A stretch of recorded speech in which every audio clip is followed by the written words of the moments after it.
اردو مضمون information technology. Information انگریزی زبان کا لفظ ہے جس کا مطلب معلومات ہے۔ معلومات کا تعلق ماضی، حال اور مستقبل سے ہوتا ہے۔ ان معلومات کی بنیاد پر کچھ اقدامات کے ذریعے ہم اپنی زندگی آسان بنا سکتے ہیں۔ آج کی دنیا میں ان معلومات کو مشینوں کے ذریعے سے حاصل کرنے کو ٹیکنالوجی کہا جاتا ہے۔ دنیا میں جدید ٹیکنالوجی کے ذریعے ہر شعبے میں انقلاب برپا ہو گیا ہے۔ 20ویں صدی میں کمپیوٹر کی ایجاد سے پیغامات اور معلومات کے تبادلے کا عمل نہایت آسان اور تیز تر ہو گیا ہے۔ یہ دنیا گلوبل ولیج بن گئی ہے۔ جدید ٹیکنالوجی کے تعاون سے تعلیم اور صحت کے شعبوں میں بھی بہتری آئی ہے۔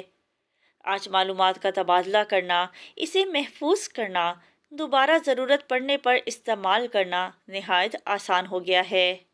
20ویں صدی میں کمپیوٹر کی ایجاد سے پیدائش، موت، نکاح، ڈرائیونگ لائسنس، قومی شناختی کارڈ یا پاسپورٹ جیسے اہم دستاویزات کا حصول نہایت آسان ہو گیا ہے۔ انفارمیشن ٹیکنالوجی کے ذریعے Urdu portal, Urdu search engine, Urdu encyclopedia, لغات اور بچوں کا ادب وغیرہ کا اجرا ہو چکا ہے۔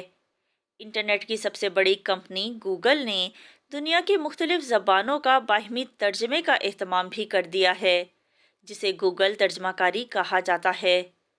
انٹرنیٹ تعلیمی میدان میں بھی بہت فائدہ مند ہے۔ آپ کو کوئی بھی معلومات لینی ہو، کسی بھی موضوع پر مضمون تلاش کرنا ہو، آپ انٹرنیٹ سے رہنمائی لے سکتے ہیں۔ جدید ٹیکنالوجی کی ہی بدولت اب آپ کہیں بھی بیٹھے پورے گھر اور آفس کو اپنے اسمارٹ فون پر دیکھ سکتے ہیں، اور کسی بھی کمرے میں فالتو چلنے والے اے سی یا بلب تک کو بند کر سکتے ہیں۔ انٹرنیٹ کے ذریعے آن لائن شاپنگ کی جا سکتی ہے، آن لائن بل جمع کروایا جا سکتا ہے، آن لائن دفتری اور بینکنگ کا کام کیا جا سکتا ہے۔ انٹرنیٹ نے دوریاں اور سرحدیں ختم کر دی ہیں۔ ہمیں چاہیے کہ ہم جدید ٹیکنالوجی سے بھرپور فائدہ اٹھائیں اور اس کا مثبت استعمال کریں۔